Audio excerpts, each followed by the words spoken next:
Welcome to the History Maps podcast. Think about trying to build a roof for a house before you even own the land it sits on. It is an impossible sequence, right? Yeah, structurally, it makes no sense at all. Exactly. I mean, you need to survey the ground, pour a foundation, put up walls, and then, only when that structure is secure can you even begin to conceptualize a roof. But what if one of the most powerful empires in medieval history built their nation exactly that way? Right, starting with a concept first. Yeah, exactly. Today we are taking a comprehensive deep dive into the Kingdom of Georgia. This is a pivotal installment in the Caucasian History series. And for this deep dive, we are pulling from a really robust collection of historical analyses. We're looking at texts covering the Bagrationi dynasty, detailed military papers on Georgian tactics. Architectural records too, right? Yes, the architectural records, and economic studies focusing on the Silk Road trade networks. Right. So our mission here is to deconstruct the rise, the zenith, and the eventual fragmentation of the unified Kingdom of Georgia. We want to understand how ideology, military strategy, and global economics forged this medieval powerhouse. I mean, it stretched all the way from the Black Sea to the Caspian Sea. It was a massive territory. Wow. And it truly starts, like you said, with building that conceptual roof before claiming the physical land.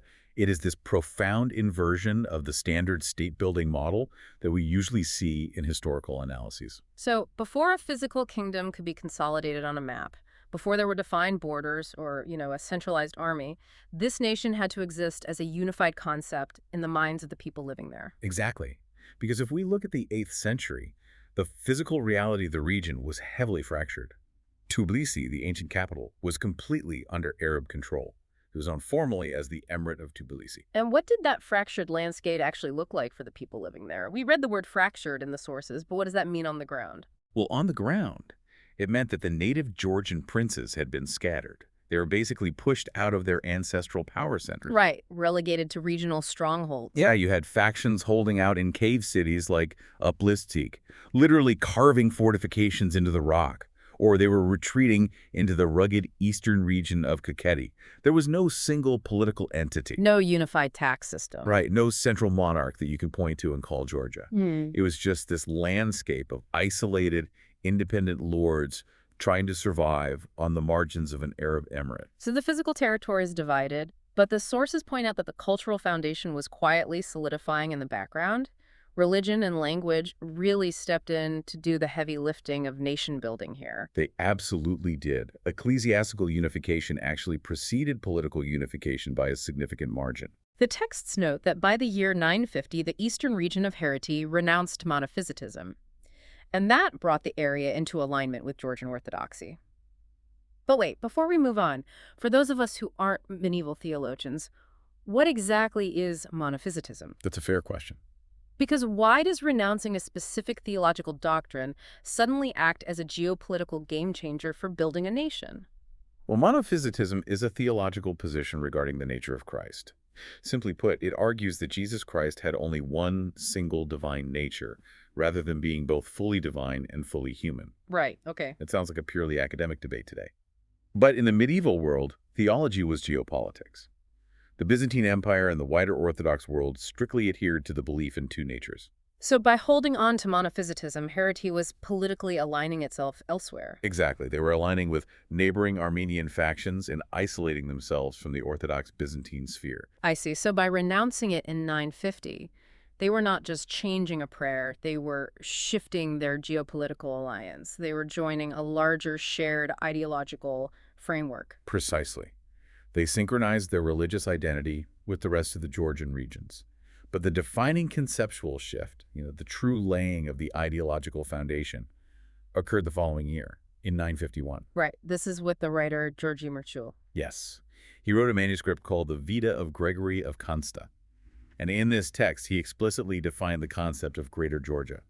And what is so striking is that he did not define it by rivers or mountains or military borders. He defined it purely by language. Yes. Merchul wrote that Greater Georgia is considered to be wherever mass and prayers are said in the Georgian language. It is a totally borderless definition of a nation. If you speak the language and pray in the language, you are part of the structure. It doesn't matter who is currently collecting your taxes. Exactly. And then the monk John Zosimus took this even further a few decades later. He claimed that the Georgian language possessed a unique, sacred role. Right. He said it would actually be the language spoken at the Last Judgment. Yeah, they were elevating their everyday language to a divine status. And if you are a listener thinking about how modern nations form, consider the power of that idea. Elevating the language acts as a powerful unifier for a politically scattered people. Because if your language is the language of the divine, then the people who speak it belong together under one sovereign. Exactly. And with that ideological roof securely in place, the political unification required a centralizing force to build the walls, so to speak. This arrived in the form of the Bagrationi dynasty. A royal house that would manage to rule Georgia in various capacities all the way until the 19th century. Yeah, it's quite a run. But the consolidation of power by the Bagrationes required some very deliberate political maneuvering and, well, some heavily engineered propaganda. Yeah, let's talk about that propaganda. The 11th century Georgian chronicler Simbat Davidis Dies recorded a tradition claiming the Bagrationi dynasty descended directly from the biblical King David. Right.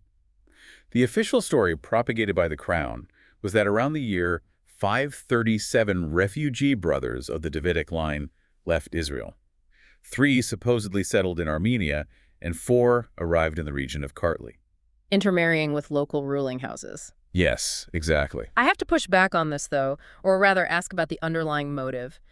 Looking at the modern historical research in our sources, particularly the work of scholars like Cyril Tumanoff, this biblical origin story seems completely fabricated. It does, yes. The evidence points to the Georgian Bagratids actually branching out from the Armenian Bagratid dynasty. Tumanoff traces this split to a figure named Adarnes, whose father fled to Kartli following an abortive uprising against Arab rule in the year 775. That's right.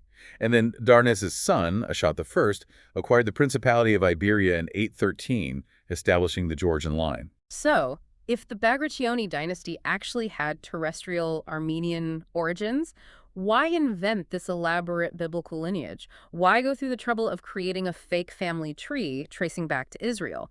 Was it purely for prestige, or did it serve a highly practical political function? Well, it served a very practical, centralizing function. You have to put yourself in the shoes of a medieval monarch for a second. When you are a relatively new dynasty attempting to consolidate power over fiercely independent, deeply entrenched local lords. The Aristoteles. Yes, the Aristavs. When you are dealing with them, you need an authority that cannot be challenged by mere military force. If you are just a lord who won a battle, well, another lord can gather a bigger army and overthrow you. Right, it's just a matter of resources. Exactly. But claiming direct descent from biblical royalty provided unassailable divine legitimacy. It transformed their rule from a matter of political conquest into a matter of divine right. It became a major ideological pillar. It helped maintain their legitimacy for a millennium, essentially telling the local lords that to rebel against the king was to rebel against heaven itself.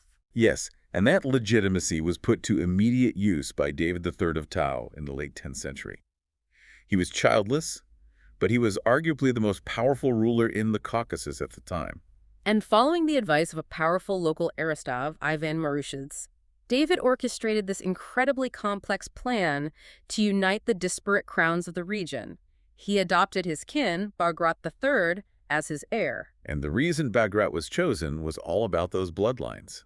Bagrat's father was the king of kings of the Iberians, and his mother was the daughter of the king of Abkhazia. So Bagrat possessed legitimate hereditary claims to multiple thrones simultaneously. Exactly. It was a meticulously planned, bloodless unification strategy. David III maneuvered the political landscape so that upon the natural deaths of the current rulers, all the regional titles would flow seamlessly to Bagrat. However, the medieval world was rarely that smooth. David III did not live to see the final result of his geopolitical architecture. No, he didn't. He was assassinated, poisoned with communion wine on the eve of Good Friday in the year 1000 or 1001. Poisoned communion wine on Good Friday is just a remarkably dark way to eliminate a political rival. But despite his death, his machinations held together. They did.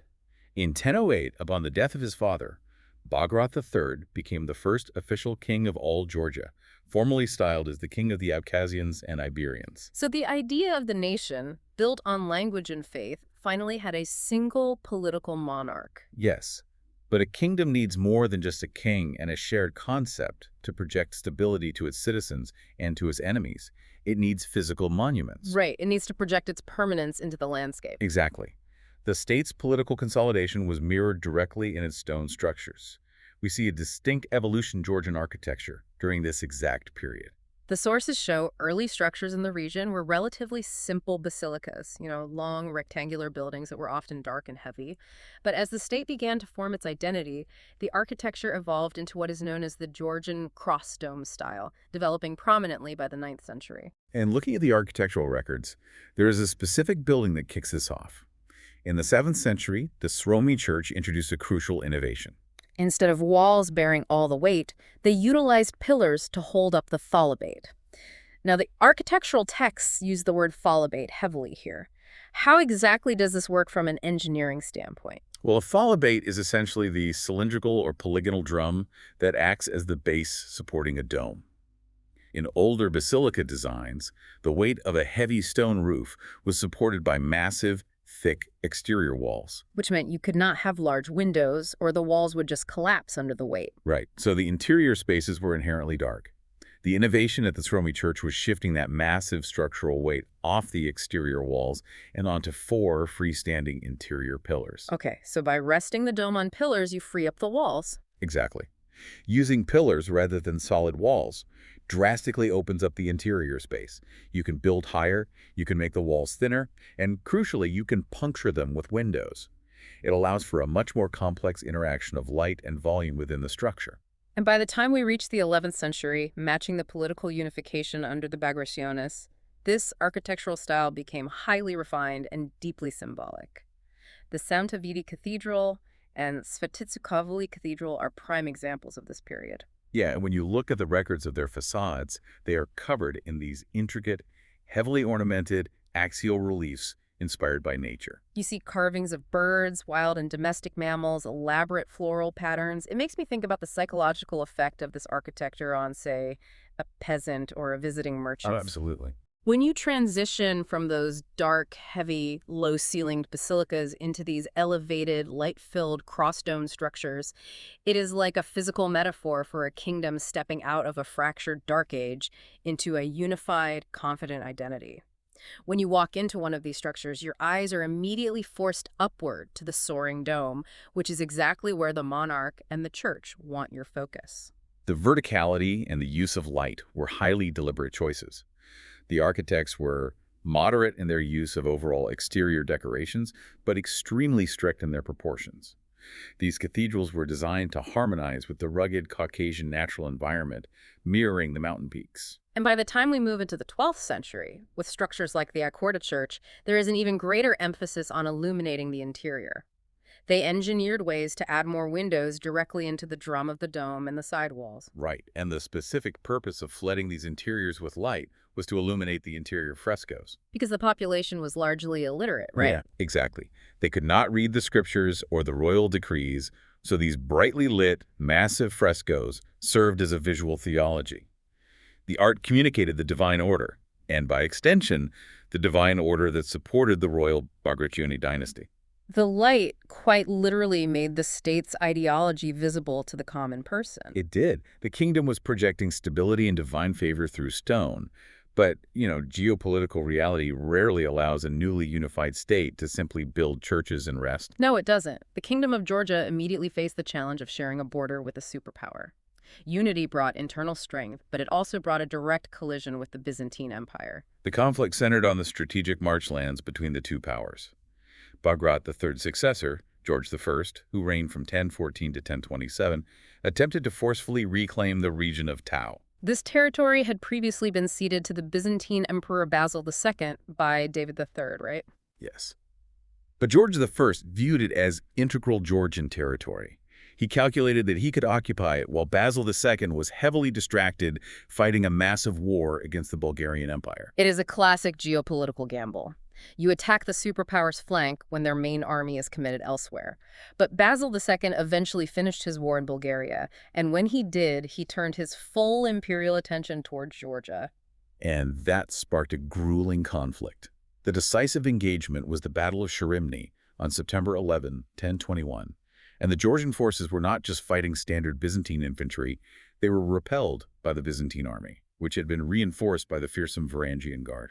The Varangian Guard completely altered the battlefield dynamics. The sources describe them as elite Norse and Rus mercenaries. They were heavily armored, wielding massive two-handed battle axes, and they operated with a level of shock infantry tactics that the Georgian cavalry and regional militias simply had not encountered in the local terrain. The psychological terror of facing them was significant.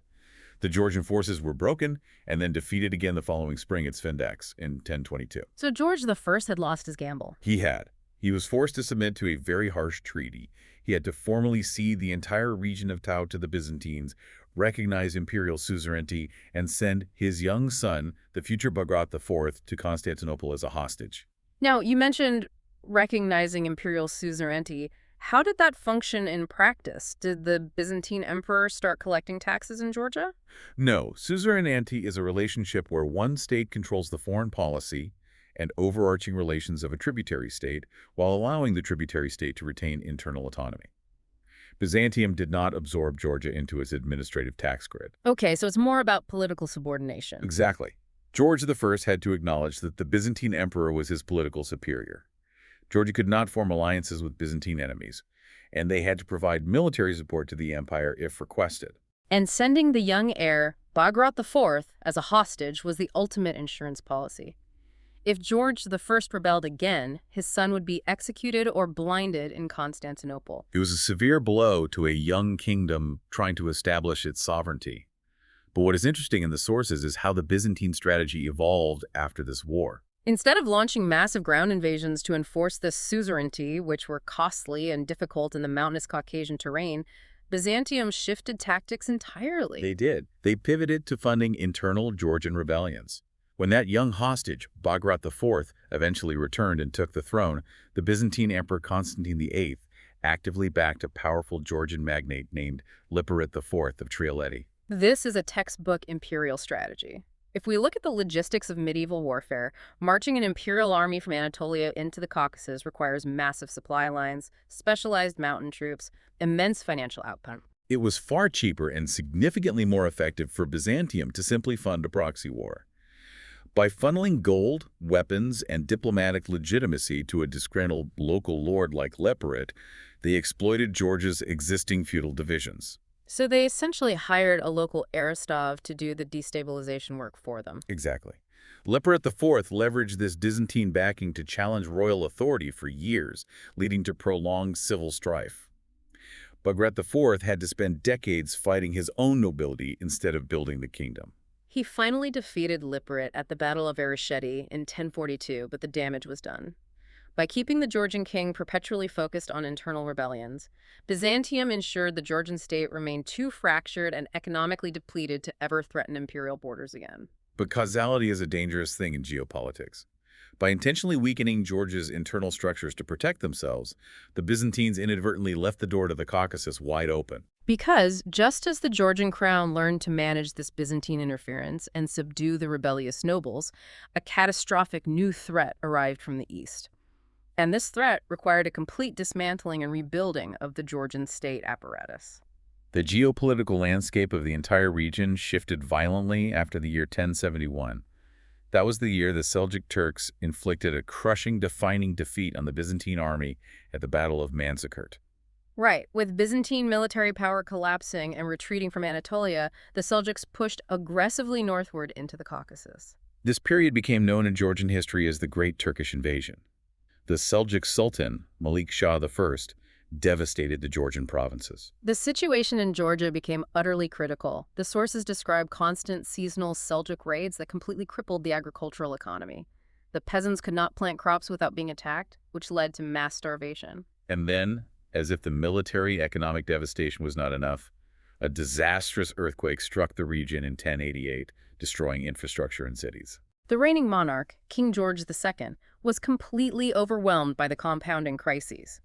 In 1089, he made the unprecedented decision to abdicate the throne, placing the crown on the head of his 16-year-old son, David IV.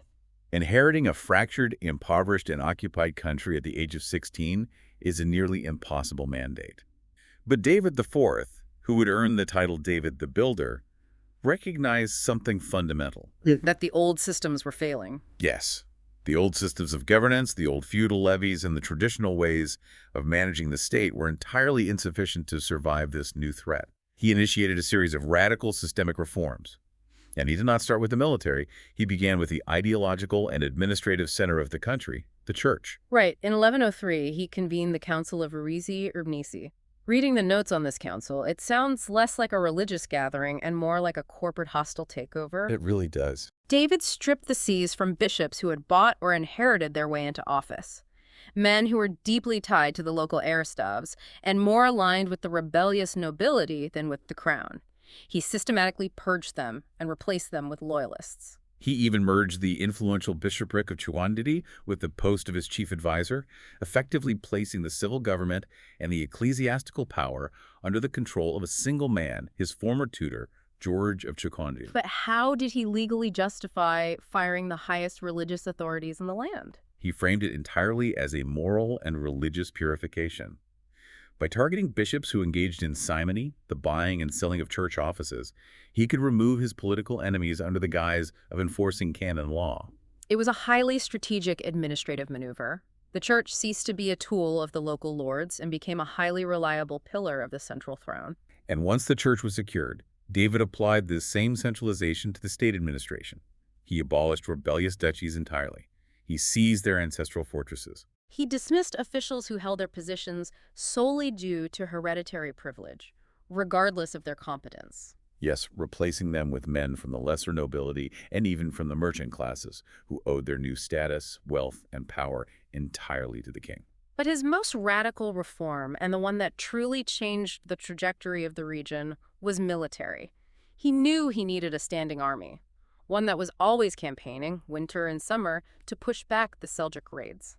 He could not rely on the feudal militias of the Georgian nobles, who might simply decide to withhold their troops if they disagreed with his tax policies. So he looked completely outside his borders. He negotiated the resettlement of 40,000 Kipchak families from the northern steppes into Georgia. He gave them land, and in return, each family was required to provide one fully equipped cavalryman. It was an enormous logistical undertaking. And if you are listening to this and thinking, wait a minute, you are not alone, let's examine the mechanics of this carefully.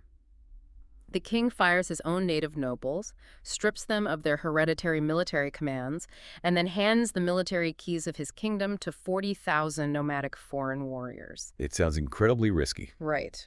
Why wouldn't that immediately backfire on him? Inviting an army of 40,000 foreigners to live in your territory sounds like an open invitation to be overthrown. And geographically, how do you even settle 40,000 nomadic families in a mountainous terrain without triggering a massive peasant revolt? It seems highly counterintuitive on the surface. Moving 40,000 families means moving roughly 200,000 people, along with their herds of horses and livestock, across the Caucasus Mountains. Just moving them would be a challenge. Yes. David settled them primarily in border regions and depopulated areas that had been emptied by the Seljuk raids, which mitigated some of the friction with local Georgian peasants. Right, because the land was empty. Exactly. Yeah. But politically, it was a stroke of absolute strategic capability. Think of the power dynamics. The Kipchaks were foreigners. They had no ties to the local Georgian aristocracy. They possessed no ancestral lands to protect in the Caucasus and no involvement in local feudal politics. Exactly. If a local Georgian aristav wanted to start a rebellion, he could not recruit the Kipchaks because the Kipchaks did not care about local grievances. Their wealth, their land, and their entire social status in Georgia depended completely on the continued survival and favor of one man, David IV. So by relying on the Kipchaks, David bypassed the feudal leverage of the Georgian aristocracy entirely. Precisely. He effectively outsourced his military power to a group that was structurally incapable of forming alliances with his domestic enemies. He secured a massive, highly mobile, and fiercely loyal cavalry force. He combined this new army with a strict disciplinary system and formed his own elite personal guard, known as the monaspa, composed of the best warriors directly attached to his household. He built a disciplined, centralized military machine entirely loyal to the crown. And he needed it, because in 1121, that newly forged machine faced its ultimate test against an existential threat. David's reformed forces had been steadily pushing back the Seljuks for years, capturing strategic towns like Samshvili in 1110 at the Battle of Trialeti, led by his commanders Theodore and Abuleti. These Georgian successes were not going unnoticed. The disruption of regional trade routes, the ceasing of annual tribute payments, and the slow reclamation of territory deeply alarmed the Seljuk leadership. So the Seljuk Sultan of Iraq, Mahmud II, declared a holy war against Georgia to end the resurgence once and for all. He assembled a massive coalition army, drawing heavily armed forces from across the Middle East, from Damascus, Aleppo, and various local emirates. Command of this vast, diverse force was given to Ilghazi, the Artukid ruler of Mardin, a highly experienced veteran commander who was widely known for his successful battles against the Crusaders in the Levant. The historical sources claim this Muslim coalition army numbered anywhere between 200,000 and 600,000 men. Those numbers seem staggering. We must contextualize those medieval numbers, as chroniclers frequently exaggerated troop counts for dramatic effect or to emphasize the scale of a victory. A force of 600,000 men would be logistically impossible to feed or maneuver in that era. Right, the logistics wouldn't work. However, modern historical consensus agrees that the coalition army vastly outnumbered the Georgian army. The Georgian force stood at roughly 55,000 men, which included the Kipchak cavalry, the Georgian regulars, and a small contingent of Western European Crusader knights who had joined David. Even with conservative estimates, David was facing an army at least 3 to 4 times his size. The two forces converged roughly 40 kilometers west of Tbilisi. The Battle of Didgori took place on August 12, 1121. David IV understood that marching his 55,000 men out onto an open plain against a numerically superior force would be absolute suicide. They would simply be outflanked and swallowed up. So, he utilized the local topography as a weapon. He positioned his troops deep within the narrow, heavily wooded Didgori Valley. By forcing the engagement into a highly constricted space, David completely neutralized the coalition's main advantage, which was their numbers. The Seljuk cavalry could not spread out to execute flanking maneuvers. Only a fraction of their army could actually engage at any one time. Exactly. They were forced into a direct, brutal frontal confrontation where unit discipline, heavy armor, and tactical surprise would dictate the outcome, rather than sheer volume of soldiers. And the tactical surprise the Georgians executed was brutally effective. The Georgian command orchestrated a highly bold, high-risk move to initiate the battle. A vanguard of about 200 heavily armed Georgian cavalry rode out from the valley directly toward the massive Seljuk lines. But they did not charge. They lowered their weapons and signaled that they were deserting to join the coalition. And if you're wondering why a veteran commander like Ilghazi would let 200 armed men from the enemy camp ride directly into his lines, well, it comes down to hubris and expectation. The Seljuk commanders likely fully expected the smaller Georgian army to fracture and collapse in terror upon seeing the size of the coalition force. Yes, accepting defectors was common, and it would further demoralize the remaining Georgian troops. So they allowed the 200 riders to pass through the front lines. But once deep inside the enemy ranks, surrounded by the Seljuk leadership, the Georgians suddenly drew their weapons and launched a devastating point-blank attack. They did not try to fight their way out, they specifically targeted the commanders. It was a suicide mission designed to decapitate the coalition's command structure in a matter of minutes. The psychological impact of that strike cannot be overstated. The confusion and panic within the Seljuk ranks would have been immediate. Orders stopped flowing. And just as the leadership was collapsing into chaos, David IV triggered the main trap. The entire Georgian force, supported by the heavy Crusader knights and the highly mobile Kipchak cavalry, launched a coordinated, massive charge from the surrounding hills into the valley. The confined space of the valley now turned the Seljuk numbers against them. The front lines tried to fall back in the panic, but they slammed into their own reinforcements, pushing forward. They could not maneuver, they could not deploy their archers effectively, and they could not retreat. The coalition army shattered under the pressure and broke into a full rout. The pursuit of the fleeing army lasted for days, with Georgian cavalry capturing scores of prisoners, horses, and immense baggage trains. In Georgian tradition, Didgori is remembered as the miraculous victory. And the strategic consequences of that single afternoon were immediate and total. The very next year, in 1122, David laid siege to and captured Tbilisi, bringing the ancient city back under Georgian control after centuries of Arab and Turkish rule.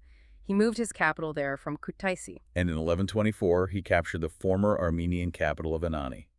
He dismantled the Muslim political authority in the region completely. David IV took a kingdom that was quite literally on the verge of annihilation, and through ruthless administrative centralization, military innovation, and tactical insight, forged it into a formidable regional power. He laid the unshakable foundation of the state. But it would be his great-granddaughter, Queen Tamar, who would take that foundation and build the empire to its absolute zenith. Queen Tamar ruled from 1184 to 1213. She was the first female monarch to rule Georgia in her own right, holding the title of King of Kings. And her early reign required exactly the kind of shrewd political maneuvering her Bagrationi ancestors were known for. She survived a highly dangerous internal crisis regarding her first marriage to the Russian prince, Yuri Bogolivsky. The marriage to Yuri was initially brokered by the powerful Georgian nobles, likely in an attempt to control Tamar by installing a malleable outsider as her consort. However, Yuri's financial exactions, military failures, and general behavior deeply alienated the Georgian nobility and the church. Tamar took decisive action, legally annulled the marriage, and expelled him from the kingdom. Yuri did not go quietly, though. He later attempted to organize an armed coup against her, rallying disgruntled factions. Tamar successfully crushed the rebellion, proving her capability to rule. She then married the Alan prince David Soslan, who proved to be a highly effective military commander and, crucially, a loyal consort who accepted her absolute sovereignty. The sources highlight how Tamar managed the nobility. David the Builder just fired them all and brought in foreign mercenaries. But Tamar's approach was more sophisticated. She used mechanisms of diplomacy, carefully balancing rival factions against each other. She appointed the powerful Zakarian brothers to key military positions, elevating them to balance out older, entrenched aristocratic families. She was a master of patronage. By controlling the flow of royal appointments, wealth, and newly conquered lands, she ensured that the nobles were competing with each other for her favor rather than uniting against the throne. Her reign is also heavily highlighted for its Enlightenment policies, which were progressive for the 12th century. She explicitly abolished the state-sanctioned death penalty and banned the use of physical torture. But we shouldn't mistake domestic enlightenment for pacifism. She was a monarch overseeing massive territorial expansion. Her armies, often commanded by her husband David Soslan, or the Zakarian brothers, crushed Seljuk threats at the Battle of Shamkor in 1195 and the Battle of Bassiani in 1202. By thoroughly neutralizing the Seljuk threats in eastern Anatolia, Tamar's forces were able to project power outward in ways previous monarchs could only dream of. In 1204, the geopolitical board shifted again. The Fourth Crusade famously diverted and sacked the Byzantine capital of Constantinople, shattering the Byzantine Empire into splinter states. Tamar capitalized on this chaos immediately. Georgian armies intervened along the Black Sea coast and helped establish the Empire of Trebizond, placing Tamar's relative, Alexios Komnenos, on the throne. Trebizond effectively operated as a Georgian-dependent state, securing her western flank.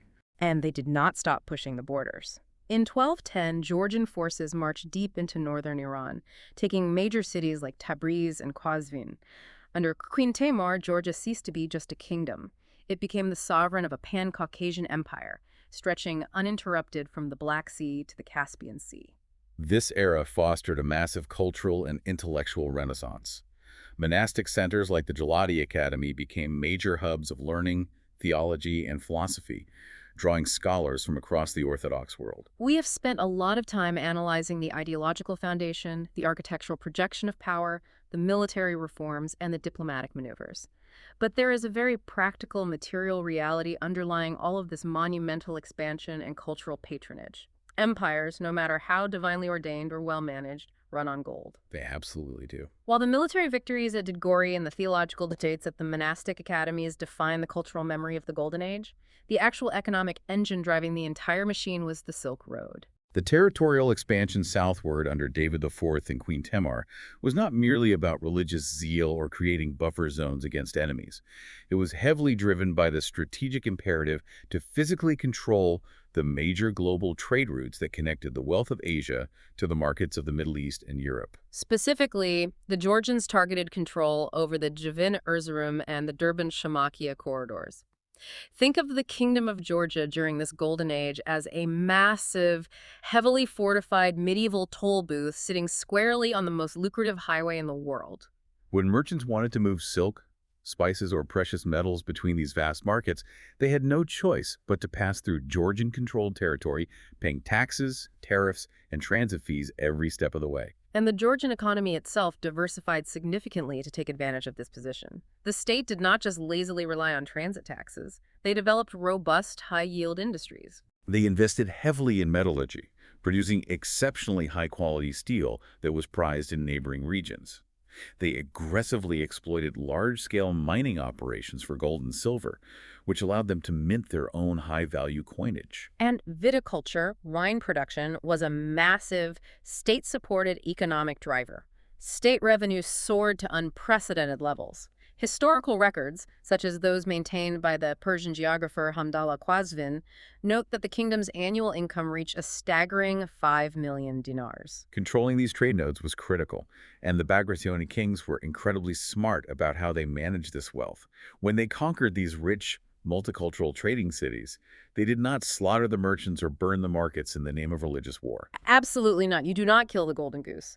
Managing the merchant classes in the conquered cities was paramount to maintaining the revenue stream. The Georgian rulers were highly pragmatic.